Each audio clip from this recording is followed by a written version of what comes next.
माझ्या कवितेचे शीर्षक आहे प्रेमवेडा. वेळी अवेळी कोसळणाऱ्या पावसासारखा तो तिच्यासमोर अचानक कोसळतो. तीही मग बावचळते, काय करावे कळत नाही आणि तिचा पारा चढतो.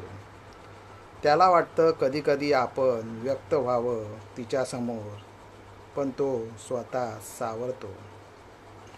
ती संभ्रमातच असते, घाबरते, उशाळते, स्वतःलाच विचारते, हा असा का वागतो. तो हिंमत करून तिच्या जवळ जातो, पण त्याच्या भावना तो व्यक्त करणार नसतो. ती पुन्हा स्वतःच विचारते, हा असा माझ्या छोट्याशा हृदयाशी का खेळतो. जग त्याला जे विचारेल प्रश्न, त्या प्रश्नांनाच तो सारखा घाबरत असतो. ती शेवटी स्वतःशीच म्हणते, हा असा प्रत्येक प्रेमवेडा वेड्यासारखा का वागतो, वेड्यासारखा का वागतो. धन्यवाद.